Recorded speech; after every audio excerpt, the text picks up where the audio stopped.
Hello बच्चों, चलिए प्रश्न को समझ लेते हैं। प्रश्न है, न्यूक्लिक अम्लों की द्वितीयक संरचना होती है। उदाहरण सहित इस कथन को उचित सिद्ध कीजिए। चलिए इस प्रश्न की मुख्य धारा को समझ लेते हैं।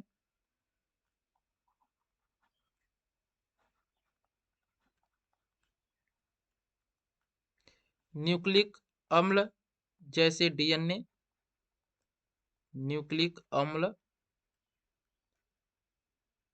जैसे डीएनए, डीएनए में द्वितीयक संरचना होती है।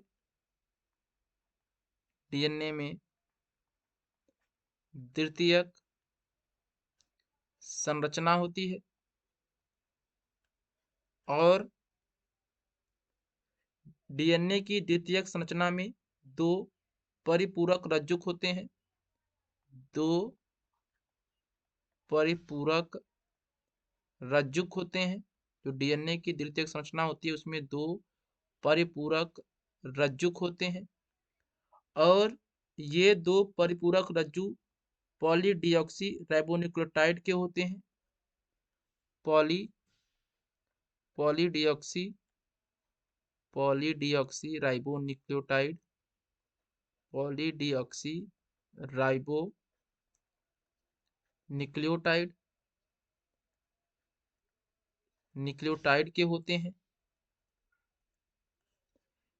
एवं ये समान ध्रुव पर कुंडलित होकर एक पेचदार संरचना बनाते हैं।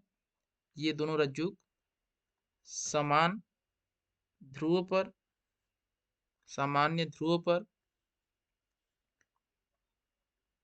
सामान्य ध्रुव पर कुंडलित होकर, सामान्य ध्रुव पर कुंडलित होकर, पेचदार संरचना बनाते हैं। पेचदार संरचना बनाते हैं। यह द्विपेचदार संरचना, यह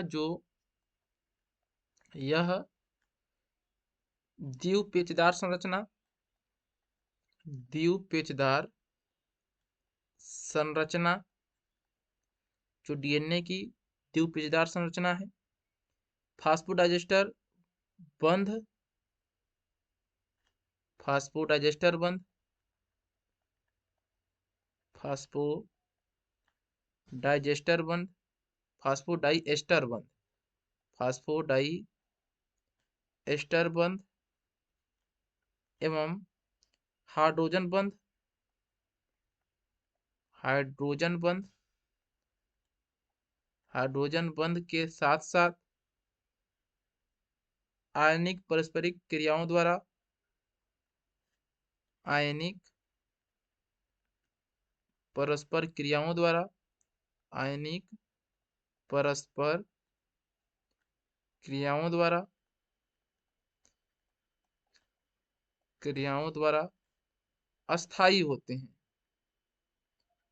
अस्थायी होते हैं। अर्थात जो न्यूक्लिक अम्ल होते हैं जैसे डीएनए, इनमें द्वितीयक संरचना होती है और द्वितीयक संरचना में दो रज्जुक होते हैं जो कि पॉलीडिऑक्सी राइबोन्यूक्लियोटाइड के होते हैं, जो सामान्य ध्रुव पर कुंडलित होकर एक संरचना बनाते हैं और उस संरचना में फास्फोडाइजेस्टर बंध, हाइड्रोजन बंध तथा आयनिक परस्पर क्रियाओं द्वारा वो संरचना अस्थायी होती है। हम आशा करते हैं यह प्रश्न आपको समझ में आया होगा। धन्यवाद।